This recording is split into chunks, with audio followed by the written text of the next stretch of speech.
I'm checking my list twice. Oh, wow, another wonderful turnout. Oh, I just love our story time together. Are you ready to join me for another reading from A Christmas Carol by Charles Dickens? Oh, right. Scrooge dressed himself all in his best and at last got out into the streets. The people were by this time pouring forth as he had seen them with the ghost of Christmas present, and walking with his hands behind him, Scrooge regarded everyone with a delighted smile. He looked so irresistibly pleasant, in a word, that 3 or 4 good-humored fellows said, "Oh, good morning, sir. A Merry Christmas to you." And Scrooge said often afterwards that of all the blithe sounds he had ever heard, these were the blithest in his ears.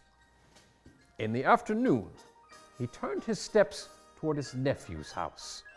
He passed the door a dozen times before he had the courage to go up and knock, but he made a dash and did it. "Is your master at home, my dear?" said Scrooge to the girl. Nice girl, very. "Yes, sir." "Where is he, my love?" "He's in the dining room, sir, with his mistress." "He knows me," said Scrooge, with his hand already on the dining room lock. "I'll go in here, my dear. Fred!" "Why, bless my soul," cried Fred. "Who's that?" "It's I, your Uncle Scrooge. I have come to dinner. Will you let me in, Fred?" Let him in? Oh, it is a mercy he didn't shake his arm off. He was at home in 5 minutes. Nothing could be heartier.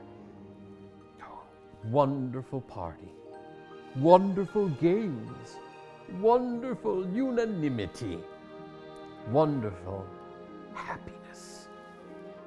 But he was early at the office the next morning. Oh, he was early there. If he could only be there first and catch Bob Cratchit coming late. That was the thing he had set his heart upon, and he did it. The clock struck 9.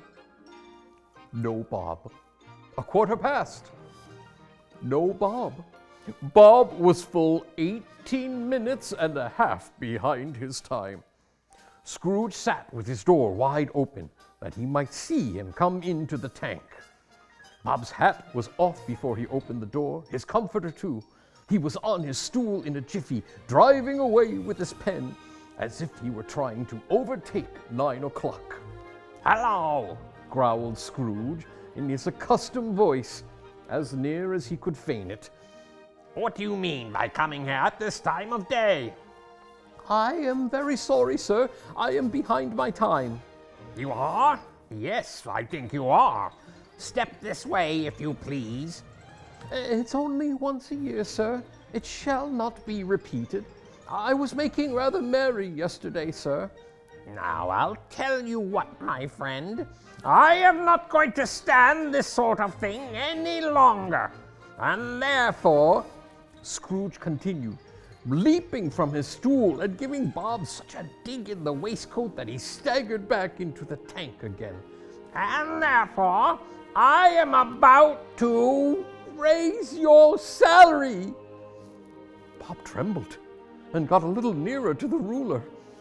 "A Merry Christmas, Bob," said Scrooge, with an earnestness that could not be mistaken, as he clapped him on the back. "A merrier Christmas, Bob, my good fellow, than I have given you for many a year. I'll raise your salary and endeavor to assist your struggling family, and we will discuss your affairs this very afternoon over a Christmas bowl of smoking Bishop. Bob, make up the fires and buy a second coal scuttle before you dot another I, Bob Cratchit." Scrooge was better than his word. He did it all and infinitely more. He became as good a friend, as good a master, and as good a man as the good old city knew. or any other good old city, town, or borough in the good old world. Some people laughed to see the alteration in him, but his own heart laughed, and that was quite enough for him. He had no further intercourse with spirits, but lived in that respect upon the total abstinence principle ever afterwards. And it was always said of him that he knew how to keep Christmas well, if any man alive possessed the knowledge.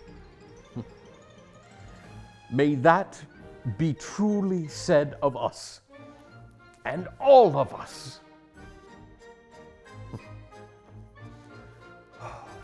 What a wonderful classic tale to remind us of the importance of kindness. Oh, I hope you enjoyed our story time together as much as I did.